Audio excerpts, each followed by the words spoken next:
And with the playing of that jaunty theme, it's time to go out to California and talk to our very own Michael Snyder, who's going to tell us all about the movies and all about culture in general. Hello, Culture Vulture. How are you? It's the Culture Blaster. Come on, Alex. Yeah, I'm fine. It's a beautiful day in Hollywood. I know people elsewhere in the United States have had a serious case of weather envy this winter, but sorry, it's warm, it's sunny, I'm comfy, and it's the weekend, so I'm checking in and hoping that you tune in and stream along here at the Great American Broadcast Network. I gotta say that I'm looking forward to actually getting out of the country in another week or so. Maybe we're going to be able to do this from Europa, but for right now, let's go to that all-American, almost cleft-jawed leading man and his latest film, Kevin Costner and Draft Day. And I say American because it's all about a guy who works for one of the most hapless football teams in the National Football League, the Cleveland Browns. He's the GM, and this is a team that in real life has never amounted to a hill of beans since it was reborn as an expansion franchise a little while ago. And, so this is kind of a fiction because it seems like there's going to be a lot of promise with a man as noble as the Kevin Costner character at the helm. And he's really good at sports movies. I mean, I'm sure you liked Tin Cup. I'm sure you must have enjoyed Field of Dreams. I don't know. Tell me, Alex, did you get a kick out of Bull Durham? This guy and sports movies. He has a sporty look to him. He looks like he could be a coach, Or in this case, a GM, a general manager. Yeah. And it's draft is coming, and you got a lot of inside activity here, which is kind of cool. But as with most Hollywood films, even though you'd like kind of an inside football look, maybe something a little deeper, maybe something like Moneyball, this thing has a romance attached to it.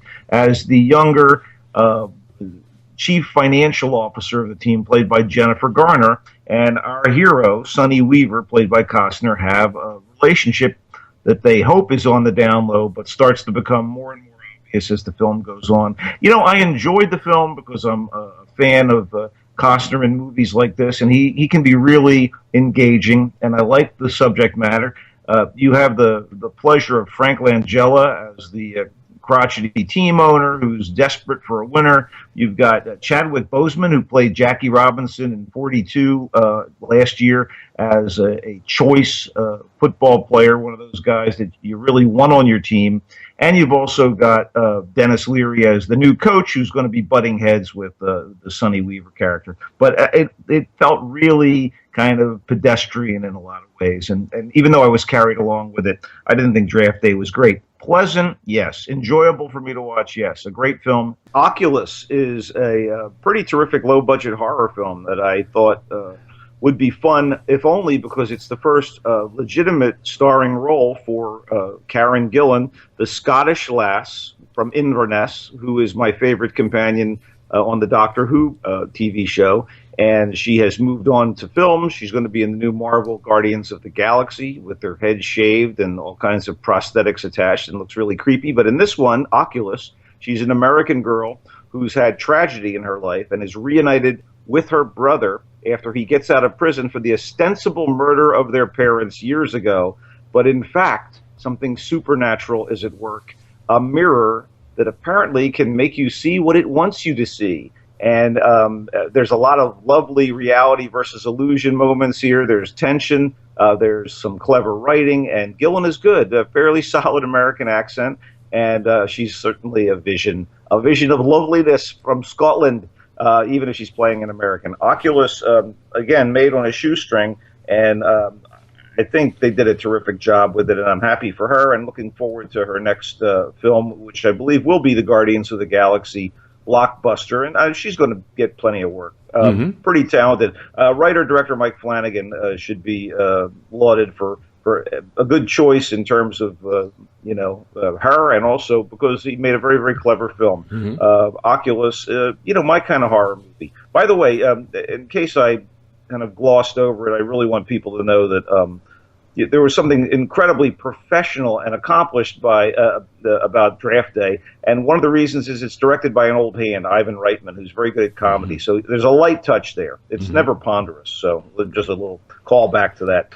The Railway Man is a very effective historical drama, biopic in a way, about a former prisoner of war in Southeast Asia, a British guy who years later is still suffering from post-traumatic stress disorder. And he finally meets a woman played by Nicole Kidman, and falls in love. And our main character tries to work through his problems, one of which was torture at the hands of a very sadistic Japanese officer. The Railway Man, the guy is named Eric Lomax, played by Colin Firth in the modern scenes, and played by an actor named Jeremy Irvine as a young man. And the guy who has tormented him in the contemporary scenes, he goes back to Southeast Asia, to the actual place where this happened, and he reconnects with the guy. And the guy's played by Hiroyuki Sanada, who is terrific on Helix, which is a sci-fi TV program from this past season that I've really enjoyed. The acting is good. Stellan Skarsgård plays an old war buddy of the Lomax character, and Nicole Kidman plays very subtle. And I thought The Railway Man, even though it's kind of a little bit on the by the numbers biopic side, has such a dramatic sweep with this turbulent emotional fare that we've had to deal with. This guy's trying to work through these difficulties. I really thought it worked from my from my point of view. Is it a great film? No. Is it powerful? Is it worth watching? Is it kind of historically relevant? And is it worth your 2 hours? I think so. I like The Railway Man, directed by a guy named Jonathan Toplitsky, who I don't think he's done very much notable, but this was solid stuff.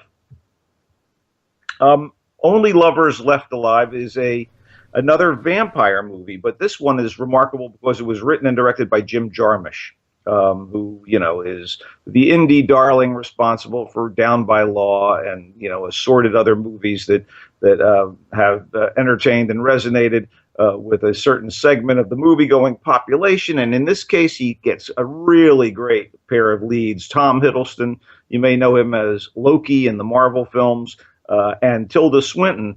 And they are longtime lovers. He's a musician who for years and years and years has changed with the times and is now a rocker. And she is, she's just sort of one of those elegant queens of the night.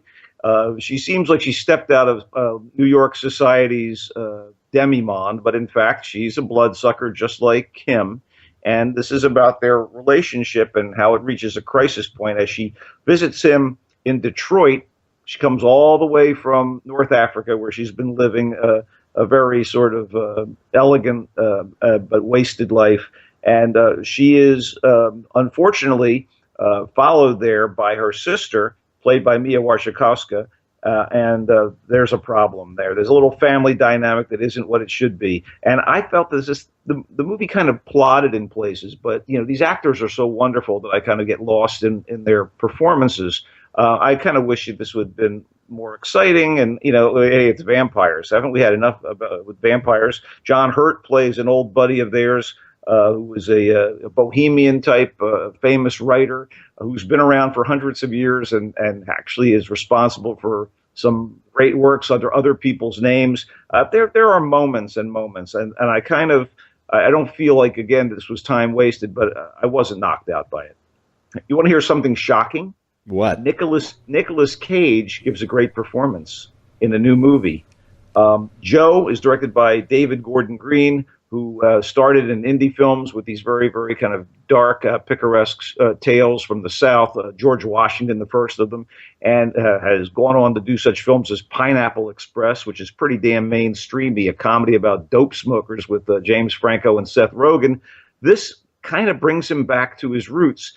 Joe is based on a book that is really kind of dark, but beautifully the movie's beautifully executed, and Nicolas Cage is never less than convincing as a former con, always trying to go via the straight and narrow route, whose temper gets the better of him, and who falls in with this kid, played by Ty Sheridan, who was really wonderful in a movie called Mud, opposite Matthew McConaughey, and this guy Joe's life hits a real bump in the road, and it was surprising how good Nick Cage is after all of the scenery chewing and hysteria of the past 15, 20 years. Finally, something really solid, and you can watch this on video on demand. And I thought it was of all these movies we're talking about here, it's the one that I like the best. Very solid stuff. Green is a wonderful director, particularly when dealing with the human drama. And you forget sometimes that Nicolas Cage can really, really make you feel, do things that move you, and just, I was really shocked. That's all I can tell you. If I sound a little flummoxed, it's because, wow, really? After all of the hysteria of his recent career, Nicolas Cage gives a great performance in Joe. And finally, and sadly, I want to mention Cuban Fury. I love the comedies of Edgar Wright that feature Simon Pegg and Nick Frost, the chunky Nick Frost, and they thought he could carry his own comedy, Cuban Fury, wherein he plays a former teen salsa dancer champion who had something horrible happen to him on the eve of a championship and has gone into the tank ever since, put on a bunch of weight, become kind of an office drone, and looking for love, decides to do whatever he can to impress his new boss, an American who's been brought into the UK.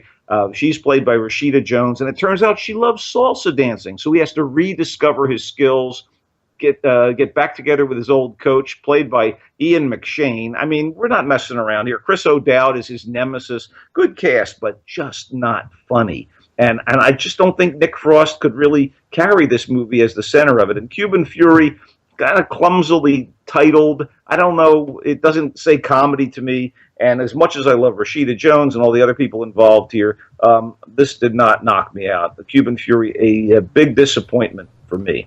Okay. Is that it?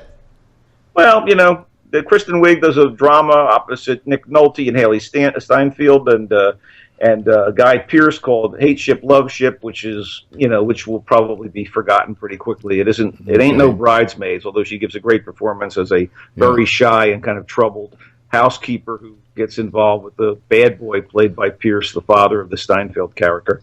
But no, that's about it. I don't want to diss that because it was a noble effort. Hate Ship, Love Ship. I just don't think it's going to go places. And that's about it in terms of film. Okay. What do you got in TV, buddy? I have nothing. Just the same old, same old. So that's it. Hey, Orphan Black is coming. I don't care. Okay. I don't care. I stuck with 5 episodes of that thing, and it bored the crap out of me. Oh, I love it. I think that girl's terrific. Many, many clones, many, many performances. Very, very good. Anyway, that's it. Yeah, we'll try to check back with you next week. Okay. Have a good week, Michael. And you too, and remember to check me out at Culture Blaster at Twitter. Okay. Thanks for calling. Bye.